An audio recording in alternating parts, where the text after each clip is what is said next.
Praise Lord, जय मसीह की। मैं स्टैनली मैकवान, मेरे YouTube channel Hindi Gujarati Bible study में आपका स्वागत है। मेरे चैनल को आज अभी इसी वक्त आप सब्सक्राइब कर लीजिए और परमेश्वर के ज्ञान में आप बढ़ते जाओ। आप प्रार्थना करते हो, बहुत अच्छी बात है। आप उपवास के साथ प्रार्थना करते हो, बहुत ही अच्छी बात है। आप दिन में 3 बार 4 बार या 5 बार या आधी रात को उठकर प्रार्थना करते हो, बहुत अच्छी बात है। लेकिन मैं ये कहता हूँ, क्या ये आपकी प्रार्थना सुनी जाएगी? क्या आपकी प्रार्थना सही है? मैं बोलता हूँ, चाहे आप कितनी भी प्रार्थना करो, लेकिन आपकी प्रार्थना व्यर्थ है। क्यों आपकी प्रार्थना व्यर्थ है? आपकी प्रार्थना क्यों नहीं सुनी जाती? आपके हालात क्यों नहीं बदल रहे? तो सही प्रार्थना क्या है और सही प्रार्थना किस तरह से करते हैं, सही प्रार्थना में किस तरह से बैठना चाहिए, वो जानने के लिए मेरे साथ इस वीडियो में लगातार अंत तक बने रहो।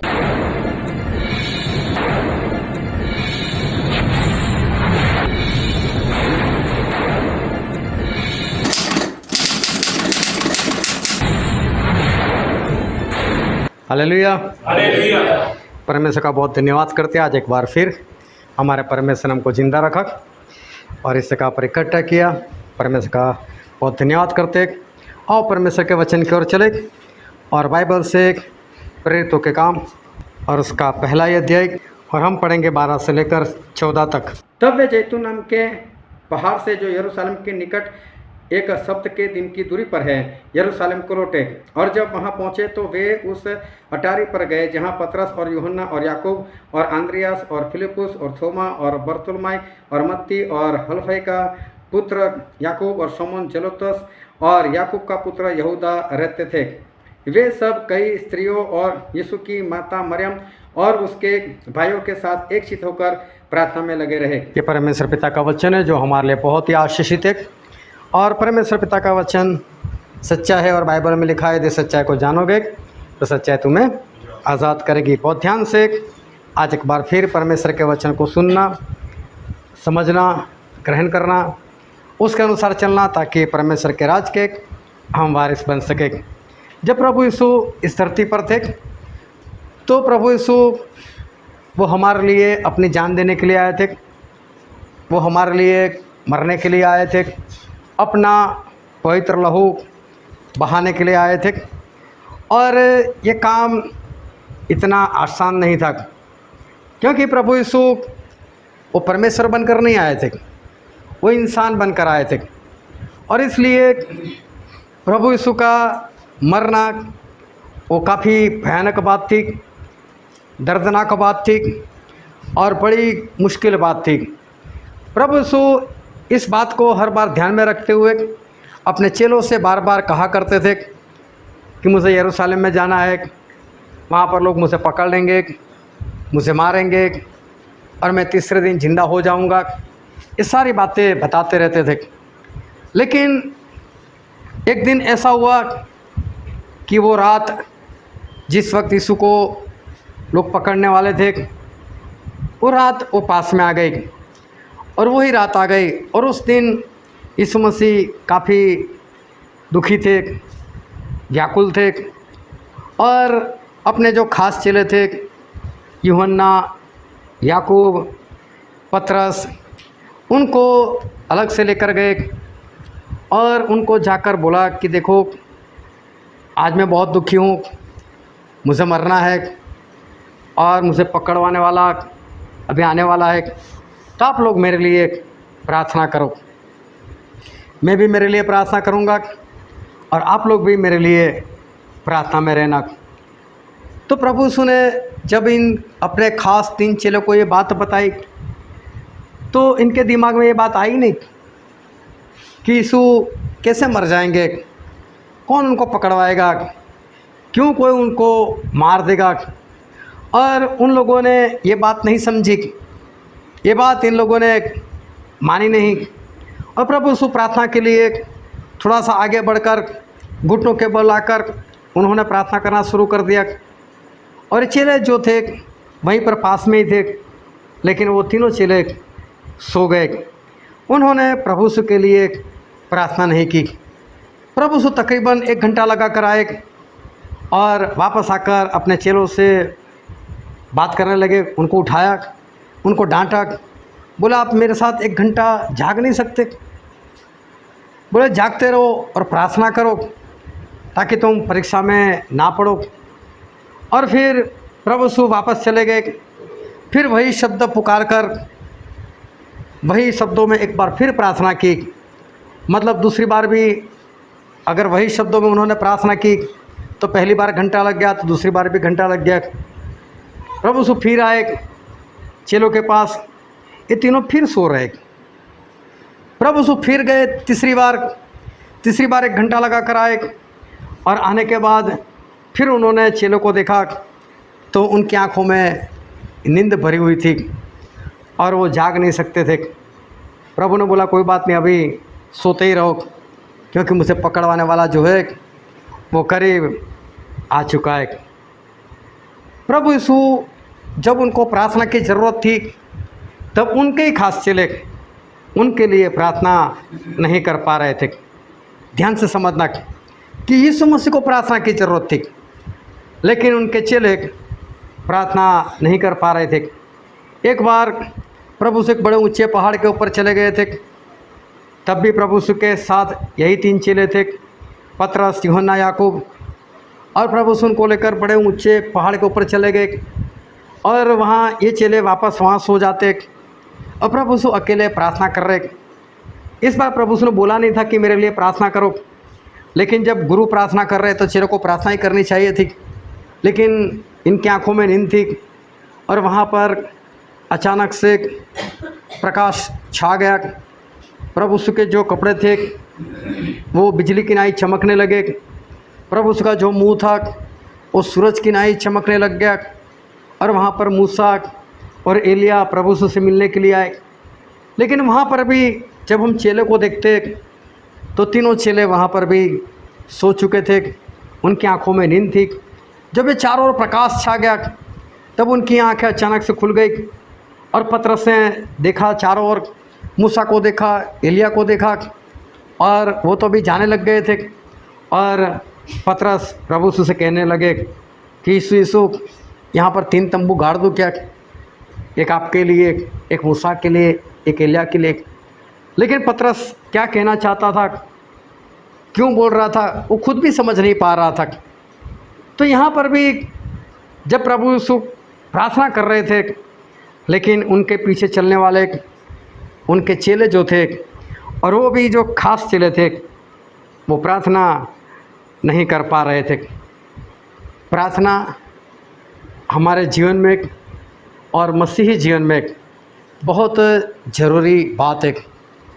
हन्ना नाम की एक स्त्री थी, उसको औलाद नहीं हो रही थी, उसके पास एक भी बच्चा नहीं था। इस बात से वो काफ़ी दुखी रहती थी। उसका पति भी उसको बोलता था दुखी क्यों होती, चाहे तुझसे औलाद नहीं, लेकिन फिर भी मैं तुझसे प्रेम करता हूँ, मैं तुझसे अच्छे से रखता हूँ, फिर तू अपने आप को दुखी क्यों कर रही है? लेकिन फिर भी उसको बच्चा चाहिए था और वो प्रार्थना करती थी। और जब उसने प्रार्थना की, परमेश्वर के आगे एक मन होकर, एक चित्त होकर उस जब परमेश्वर से प्रार्थना की तो परमेश्वर ने उसकी प्रार्थना सुनी और परमेश्वर ने उसको पहला जो बेटा दिया जिसका नाम शमूएल रखा। और इज़राइल का सबसे पहला नबी वो शमूएल बन गया। बहुत बड़ी बात यहाँ पर हमको देखने को मिलती है कि एक प्रार्थना से एक स्त्री का जो जीवन था वो बदल गया और जो औलाद उसके पास नहीं थी वो औलाद उसको मिल गई। उसका जीवन जो दुख में था वो खुशियों से भर गया। प्रार्थना हमारी परिस्थिति को बदल देती है। एक बार परमेश्वर का एक दास था जिसका नाम था दानियल, और दानियल को कुछ विज़न के बारे में जानकारी चाहिए थी, लेकिन उनको वो जानकारी नहीं मिल रही थी। तो उन्होंने प्रार्थना की कि परमेश्वर मुझे इस विज़न की जानकारी चाहिए, मुझे कुछ सिखाओ, मुझे कुछ बताओ। लेकिन परमेश्वर की ओर से कोई उत्तर नहीं आ रहा था। तो लगातार 21 दिन तक दानियल ने प्रार्थना की। लगातार 21 दिन उन्होंने उपवास किया और 21वें दिन उनके पास एक स्वर्गदूत आया और स्वर्गदूत ने आकर उस सारा भेद बता दिया कि परमेश्वर उस दर्शन के जरिए दानियेल को क्या बताना चाहते थे। देखो, जब कोई बात समझ में नहीं आती, जब बाइबल का कोई वचन समझ में नहीं आता, कोई समझाने वाला वहाँ पर नहीं, तो भी देखो प्रार्थना करो, और प्रार्थना से हमें वो समझ मिलती है कि परमेश्वर अपने वचन से क्या कहना चाहते। कोई विज़न होता है, कोई सपना होता है, अगर उसका मतलब बताने वाला कोई नहीं, परमेश्वर से प्रार्थना करो तो देखो परमेश्वर हमारे लिए कुछ हल निकालते, और परमेश्वर हमें उस सपने का या जो दर्शन हुआ है उसका मतलब हमारे परमेश्वर किसी न किसी जरिए से बता देते। प्रार्थना हमारे जीवन के हालात वो बदल देते। प्रार्थना हमारे मसीह जीवन में बहुत ज़रूरी बात है। प्रार्थना के बिना मसीह जीवन वो सही में हो ही नहीं सकता। एक इंसान था जो था तो रोमी, और इज़राइल में रहता था, रोमी सरकार का राज था, और उसका नाम था कुरनेलियस। और कुरनेलियस, उसकी पत्नी, उसके बच्चे सभी परमेश्वर को मानते थे। वो लोग हर रोज़ प्रार्थना करते थे, दान देते थे, उपवास करते थे, परमेश्वर का भय मानते थे। तो ये कुरनेलियस जो लगातार प्रार्थना में रहते थे, उनके जीवन में परमेश्वर का डर था। वो सभी लोग जो भी वक्त उनका प्रार्थना का होता था उसमें लगातार वो लोग प्रार्थना में रहते थे। लेकिन अभी तक कुरनेलियस को ये नहीं मालूम था कि अगर स्वर्ग में जाना है तो पहले पापों की क्षमा चाहिए, और पापों की क्षमा के लिए बपतिस्मा लेना ज़रूरी है, और स्वर्ग में जाने के लिए पवित्र आत्मा की ज़रूरत है। और पवित्र आत्मा तभी मिलेंगे जब कोई प्रेरित मेरे पास आएगा, मुझे कोई बपतिस्मा देगा, और उसके बाद प्रेरित मेरे सर के ऊपर हाथ रखेगा तो मुझे पवित्र आत्मा मिल सकते। ये सारी जानकारी उनको नहीं थी, लेकिन प्रार्थना थी इनकी, और प्रार्थना यही थी कि परमेश्वर बस हमको स्वर्ग में ले लेना, हम स्वर्ग में आना चाहते। और इनकी प्रार्थना के जरिए एक बार परमेश्वर के दर्शन इस कुरनेलियस को हुआ, और स्वर्गदूत ने आकर बताया कि कुरनेलियस याफा में इंसानों को भेज, वहाँ पर पतरस आया हुआ है, और पतरस को बुला और पतरस वो ऐसी बातें कहेगा कि जिससे तू और तेरा घराना उद्धार पाओगे, मुक्ति पाओगे। और देखो पतरस को बुलाए गए, पतरस वहाँ पर आए, पतरस ने प्रचार किया, ये सभी लोग पवित्र आत्मा से भर गए, और स्वर्ग का राज इनके लिए खोला गया। यहाँ पर भी कुरनेलियस की जो प्रार्थना थी वो जिम्मेदार थी।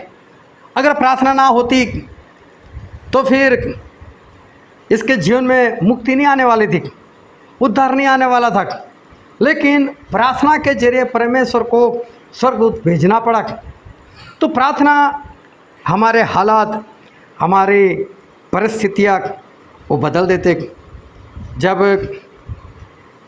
राजा ने चाहा कि जो मसीह को मानते ऐसे लोगों को अगर हम मारते, उनको ख़त्म कर देते तो इज़राइल वाले खुश होते, तो उन्होंने याकूब को मार दिया, उसकी गर्दन उड़ा दी, और उसके बाद ये जो पतरस थे उनको जेल में डाल दिया।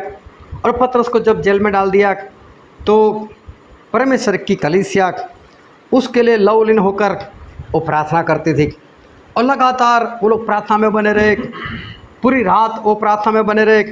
और जब प्रार्थना में बने रहे थे तब परमेश्वर ने एक स्वर्गदूत को भेजा, और स्वर्गदूत ने जेल में आकर उसका दरवाज़ा खोल दिया, और जो पतरस बेड़ियों से जकड़े हुए थे उनके सारे बंधन खोल दिए, और पतरस को शहर में पहुंचा दिया। देखो प्रार्थना से क्या नहीं होता, प्रार्थना से बड़े बड़े काम हो जाते, प्रार्थना हमारी परिस्थिति वो बदल देते। एक बार एक भाई साहब थे, जवान थे, नई नई शादी हुई थी, और शादी के बाद पत्नी के साथ कुछ लड़ाई झगड़ा हुआ होगा, तो उसके कारण उसकी पत्नी अपने घर चली गई, मायके चली गई, और उससे मना कर दिया मैं नहीं आने वाली। अभी लड़का जो था दुखी हो गया, जोश में आ गया, और बस उसने तय कर दिया कि मैं मर जाता हूँ, बस मैं मर जाऊँगा। तो घर छोड़कर वो भाग गया। और किसी को बोल कर गया बस मैं मरने के लिए जा रहा हूँ। अभी उसका जो बड़ा भाई है वो मेरे पास आया, बोले ऐसा ऐसा हुआ है, मेरा भाई जो है मरने के लिए चला गया है। वो बोलता है कि मैं खुदकुशी कर लूँगा, उसकी पत्नी चलेगी उसके कारण। बोले क्या करें? बोले चलो मिलकर प्रार्थना करते। हम 10-12 लोग इकट्ठा हो गए और सभी लोग प्रार्थना करने लग गए। जब वहाँ पर हम प्रार्थना कर रहे थे, उस लड़के को ना तो मैंने देखा था, ना तो मैं उसका नाम जानता था, लेकिन जब हम प्रार्थना कर रहे थे बारी बारी से उसके लिए कि परमेश्वर जहाँ पर भी है उसका ऐसा मन करो कि वो वापस आ जाए, बस ऐसी प्रार्थना हम लगातार बार बार किए जा रहे थे। और वो लड़का हमारे शहर में एक बड़ा सा तालाब है, बस उसमें मरने के लिए जा रहा था। जब मरने के लिए जा रहा था तो रास्ते में 3-4 कुछ साधु लोग खड़े थे और वो लोग आपस में कुछ बातें कर रहे थे, किसी देवी देवता की बातें कर रहे थे। इस लड़के ने सोचा मरना तो है ही, इनको आखिरी बार बता देता हूँ कि आप जिसको भी मानते हो लेकिन सच्चा परमेश्वर तो सिर्फ यीशु है। एक बार तो इनको बता दो, चाहे ये लोग मुझे मार दें तो मरना तो वैसे भी है। तो वो उनके पास जाकर खड़ा हो गया। अभी ये सब बुजुर्ग लोग और मालूम नहीं कहाँ कहाँ से ज्ञान पाकर इकट्ठे हुए थे, और एक छोटा सा दिखने वाला लड़का नौजवान, और उन लोगों ने इससे पूछा भाई क्या है, हमारे बीच में क्यों खड़ा हो गया? बोले एक बात बताओ। बोले बताओ। बोले यीशु मसीह की सिवा मुक्ति है ही नहीं, यीशु मसीह की सिवा उद्धार है ही नहीं, आप स्वर्ग नहीं जा सकते, वही अकेले परमेश्वर है और कोई नहीं। अभी वो ठहर गया, अभी मुझे मारे, अभी मुझे ख़त्म करे, लेकिन ऐसा कुछ हुआ ही नहीं। वो सभी लोग अचंभित होकर इसको देख रहे। फिर ये भी वहाँ से निकल गया, फिर जा रहा है उस तालाब की ओर, तालाब के पास में। तभी उसके अंदर सोच बदल गई, बोले मैंने तो इन लोगों को यीशु मसीह का नाम बताया, इन लोगों ने मुझे कुछ नहीं किया, तो ऐसे तो कितने लोग होंगे जो नरक की ओर जा रहे हैं, तो मुझे ऐसे लोगों को परमेश्वर का नाम बताना चाहिए। और वो लड़का वापस आ गया, अपने घर पर आ गया। अभी भी यहाँ पर हमारी प्रार्थना चल रही है, और तभी खबर मिली कि लड़का वापस आ चुका है, और हम लोग बहुत खुश हो गए। देखो एक प्रार्थना किस तरह से लोगों के जीवन में वो काम करती है, किस तरह से एक प्रार्थना लोगों के हालात वो बदल देती है। कहाँ पर मौत आने वाली थी, कहाँ मरकर नरक में जाने वाला था, और देखो वो लड़का कहाँ से कहाँ आ गया। उसके बाद वो परमेश्वर में काफ़ी आगे बढ़ा। कभी कभी जब मैं बाहर निकलता था तो मैं इसको बोल कर जाता था कि मेरी संगति में आकर तो आज प्रचार कर लेना, और बढ़िया सा प्रचार वो करता था। एक बार ऐसे ही परमेश्वर की दो भक्त, दो परमेश्वर की सेविका, 2 लड़कियां थी, और उनको एक गांव से निकलकर दूसरे गांव में जाना था। गांव अंदरूनी था, ना तो वहाँ पर कोई बस चलती थी, ना कोई ऑटो चलती थी, बस पैदल जाना था, और रास्ता सुनसान सा था, डर लगे ऐसा था, लेकिन जाना इनका ज़रूर था। वहाँ पर कोई मीटिंग थी और इसलिए इनको जाना था। और ये 2 लड़कियाँ वो निकल पड़ी। जब रास्ते में जा रही थी तो 3-4 कुछ गुंडे मवाली लोग थे। उन्होंने देखा रास्ता सुनसान है, नौजवान लड़कियां है, अकेली है, चलो इनको लूट लेते, और वो लोग उनके पीछे चल पड़े। अभी लड़कियों को भी कुछ आहट आई कि कुछ तो है, और उन्होंने पलट कर देखा तो 4-4 लोग उसके पीछे आ रहे, और उनके चेहरे देखकर ही पता चल गया कि इनका इरादा नेक नहीं है। लड़कियां जा रही है, ये चारों लोग भी पीछे पीछे जा रहे, लेकिन आगे नहीं आ रहे।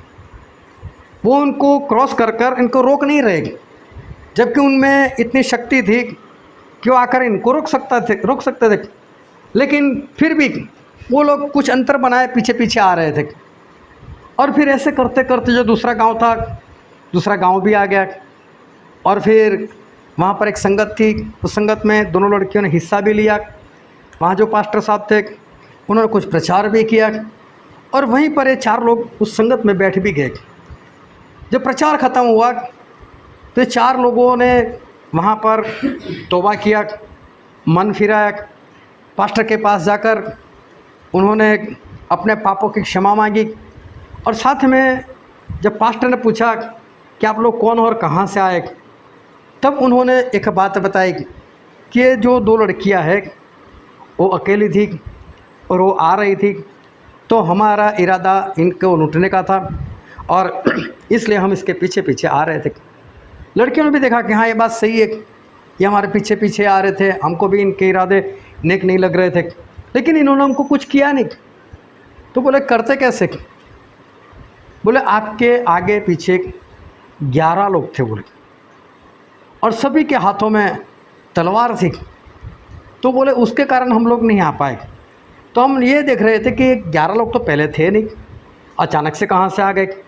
तो हम पीछे पीछे इसलिए आ रहे थे कि कहीं पर तो ये 11 लोग चले जाएंगे, क्योंकि साथ में तो नहीं थे।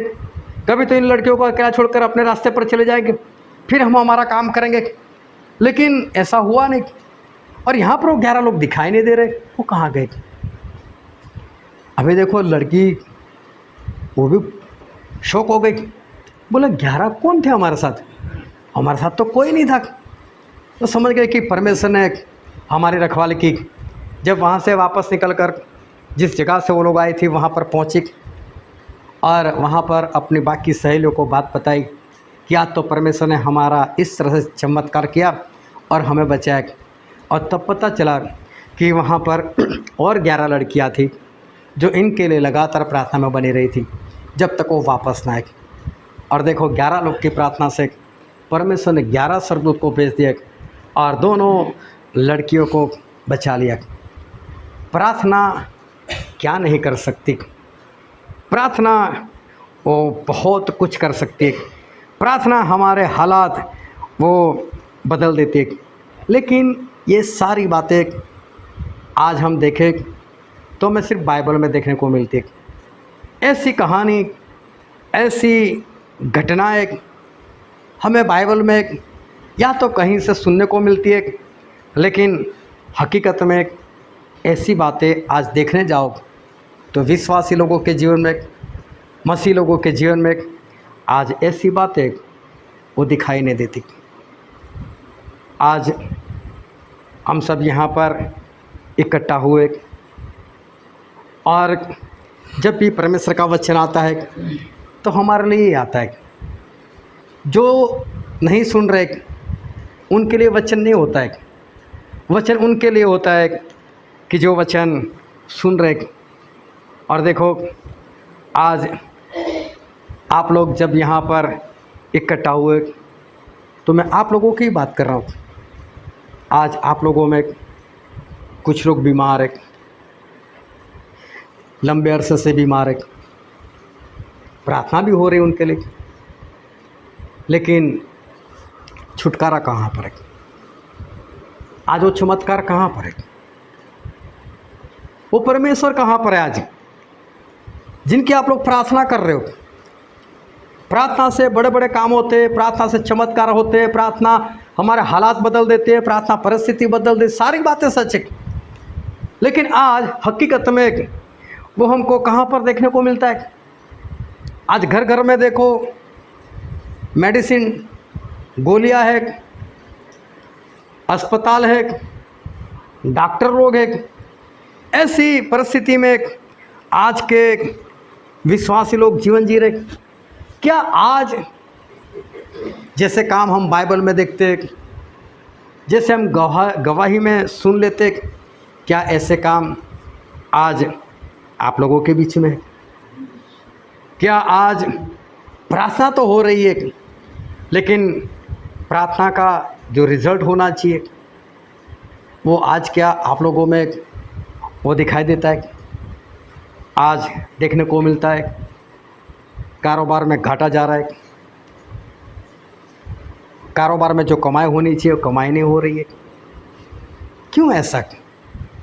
प्रार्थना तो हो रही है, प्रार्थना तो कारोबार आशीषित हो, ऐसी प्रार्थना तो हो रही है, लेकिन फिर भी कारोबार घाटे में क्यों जा रहा है? आज प्रार्थना हो रही है कि हमारे घर में शांति हो, लेकिन घर में लड़ाई झगड़े क्यों है? अशांति क्यों फैली हुई है? आज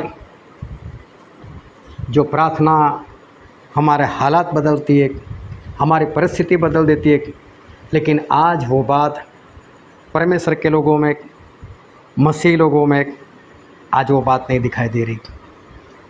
चमत्कार होते बाइबल में दिखते हैं, लेकिन आज मसीह लोगों के जीवन में जो बात दिखाई देनी चाहिए वो आज नहीं दिखाई देती। आज वो प्रार्थना का रिज़ल्ट वो दिखाई नहीं देता, वो हल दिखाई नहीं देता। क्यों ऐसा? जब प्रार्थना भी हो रही है, जब संगति भी हो रही है, प्रभु भोज भी हो रहा है, फिर भी क्यों बीमारियाँ, फिर भी क्यों घाटा, फिर भी क्यों अशांति, फिर भी क्यों लड़ाई झगड़े, क्यों ये सब कुछ आपके जीवन से नहीं जा रहा है? वो ध्यान से परमेश्वर के वचन को सुनना और ग्रहण करना। हो सकता है आज का वचन आप मान लो, और हो सकता है आपके हालात उस सही में बदल जाए, लेकिन सब कुछ आपके ऊपर है। मानना नहीं मानना वो आपके हाथ में। प्रभु से इस धरती पर आए, उनको जो करना था कर दिया, उनको मरना था मर गए, जिंदा होना था हो गए, 40 दिन लोगों को दर्शन देना था देते रहे, और 40वें दिन 11 चेलों को पहाड़ के ऊपर इकट्ठा कर किया और उनके सामने वो स्वर्ग में चले गए और उनको काम देकर चले गए कि जाओ सभी देशवासियों को मेरा चेला बनाओ, उनको पिता पुत्र और पवित्र आत्मा के नाम से बपतिस्मा देते जाओ, और जो जो आज्ञा मैंने तुम्हें मानना सिखाया है वो उनको मानना सिखाओ। इस तरह से प्रभु यीशु अपना काम पूरा कर कर चले गए। लेकिन प्रभु साथ में बोल कर गए कि जब तक पवित्र आत्मा ना आए तब तक यरूशलेम को छोड़कर जाना नहीं। जब तक पवित्र आत्मा ना आए तब तक अपने घर से बाहर मत निकलना। अभी ध्यान से समझना कि पवित्र आत्मा कोई आत्मा नहीं है। जब हम बोलते हैं पवित्र आत्मा तो वो परमेश्वर ने दिया हुआ एक नाम है, लेकिन पवित्र आत्मा है क्या? पवित्र आत्मा हमारे परमेश्वर है। वो सिर्फ आत्मा नहीं, उनका खुद का शरीर है अलग से। जिस तरह से पिता है, जिस तरह से पुत्र है, उसी तरह से पवित्र आत्मा भी है। जितनी ताकत पिता में है उतनी ही ताकत ये पवित्र आत्मा में है। अगर पिता को किसी ने उत्पन्न नहीं किया, पैदा नहीं किया, तो पवित्र आत्मा को भी किसी ने पैदा नहीं किया। वो भी अनादि काल से अनंत काल तक रहने वाले परमेश्वर है। प्रभु ने तो यहाँ तक बताया कि मेरे बारे में अगर बोलोगे तो मैं क्षमा कर दूंगा, लेकिन पवित्र आत्मा के विरोध में बोले उसको कभी भी क्षमा नहीं मिलेगी। सोचो, पवित्र आत्मा कोई ऐसी वैसी चीज़ नहीं है। पवित्र आत्मा हमारे परमेश्वर है, वो खुद पवित्र है, वो सर्वशक्तिमान है, वो पहले और आखिरी है, वो सनातन है, ना उनकी कोई शुरुआत है ना उनका कोई अंत है। ऐसे वो और हमारे बीच में आए ये कभी हो ही नहीं सकता। पवित्र आत्मा हमारे बीच में आ ही नहीं सकते, लेकिन फिर भी पवित्र आत्मा हमेशा के लिए हमारे बीच में आए। मालूम है क्यों? उस वक्त 120 लोग थे। जब उस जैतून नाम के पहाड़ से चेले वापस आए और जो सब मिलाकर 120 लोग थे, वो लोग एक जगह पर ऊपर वाली मंजिल में जहाँ पर इकट्ठा होते थे वहाँ पर इकट्ठा हो गए और सभी को पतरस ने बता दिया कि देखो प्रभु एक ही बात बोल कर गए कि जब तक पवित्र आत्मा ना आए तब तक ये जगह छोड़कर मत जाना। अब कब तक हम इस जगह पर रहे? हमें खाना चाहिए, हमको पानी चाहिए। कब तक हम डर के मारे इस जगह पर बैठे रहेंगे? हमको शक्ति चाहिए, हमको सामर्थ्य चाहिए। और प्रभु ने बोला था कि जब पवित्र आत्मा तुम पर आएगा तब तुम सामर्थ्य पाओगे, उसके बिना हम सामर्थ्य ही पाएंगे। हमको सख्त जरूरत है पवित्र आत्मा की।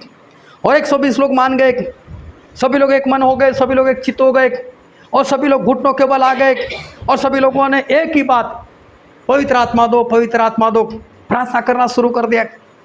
1 दिन, 2 दिन, 3 दिन, 4 दिन, ना भूख ना प्यास, कुछ भी नहीं देखा इन लोगों ने। नहीं खाना है, नहीं पीना है, नहीं सोना है, बस प्रार्थना करते रहो, प्रार्थना करते रहो। और जब 10वां दिन आया प्रार्थना का, और प्रभु उसको जिंदा हुए 50वां दिन आया, और तभी सुबह सुबह परमेश्वर ने स्वर्ग से पवित्र आत्मा को हमेशा के लिए भेज दिया। मालूम है क्यों पवित्र आत्मा हमेशा के लिए आए? जो वचन आज हमने पढ़ा था प्रेरितों के काम रसूलात कर्तव्य, इसका पहला अध्याय और वचन 14 पढ़ो तो, वे सब कई स्त्रियों और यीशु की माता मरियम और उसके भाइयों के साथ एक चित्त होकर प्रार्थना में लगे रहे। यहाँ पर लिखा है सारे लोग एक मन होकर एक चित्त होकर प्रार्थना करते थे। हालेलुया, हालेलुया, ध्यान से समझना, ये लोग प्रार्थना नहीं करते थे, लेकिन एक मन और एक चित्त होकर प्रार्थना करते थे। सिर्फ प्रार्थना करना जरूरी नहीं है, एक मन होना जरूरी है, एक चित्त होकर प्रार्थना करना जरूरी है। और इस तरह से जब इन लोगों ने 120 लोगों ने मिलकर प्रार्थना की, तो सोचो पवित्र परमेश्वर को ऊपर से नीचे आना पड़ा, और इनकी प्रार्थना से जो पवित्र आत्मा नीचे आए वापस गए नहीं अभी तक, उनकी प्रार्थना का असर अभी भी चल रहा है। देखो, लेकिन कब? जब एक मन और एक चित्त होकर प्रार्थना की। पतरस वो जेल से आज़ाद हो गए, लेकिन कब? और वहीं पर लिखा है उसका 12वां अध्याय और 5 वचन पढ़ो तो, सो बंदी गृह में पतरस की रखवाली हो रही थी, परंतु कलीसिया उसके लिए लो लगाकर परमेश्वर से प्रार्थना कर रही थी। यहाँ पर लिखा है मन लगाकर। ये सारे लोग एक मन होकर प्रार्थना करते थे कि परमेश्वर पतरस को छुड़ाओ, पतरस को छुड़ाओ, पतरस को छुड़ाओ। मालूम है एक मन होना मतलब क्या है? ये एक साथ बैठना उसका मतलब नहीं है कि एक मन है हम।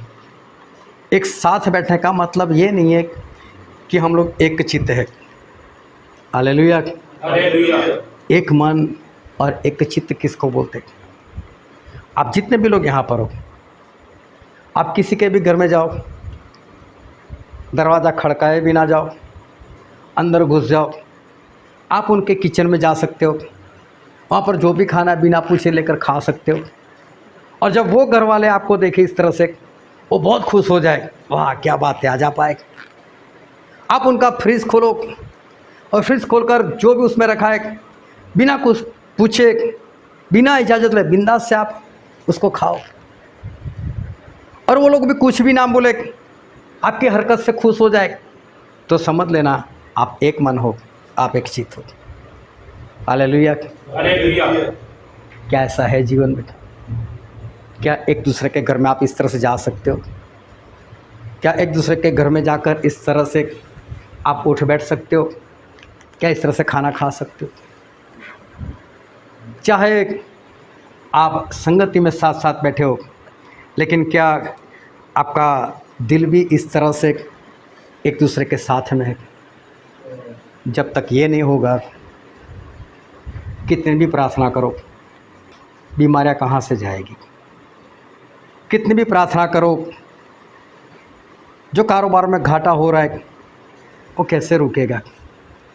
जब एक मन एक चित्त नहीं होंगे, तब के हालात कैसे बदलेंगे? चेले लोग सिर्फ प्रार्थना नहीं करते थे, एक मन और एक चित्त होकर प्रार्थना करते थे, तब उनके जीवन में ये काम हुआ। तब पवित्र आत्मा को हमेशा के लिए इस धरती पर उतारे गए। सोचो, एक मन और एक चित्त परमेश्वर के सिंहासन को भी हिला देते, और परमेश्वर को पवित्र आत्मा को हमेशा के लिए भेजना पड़ा।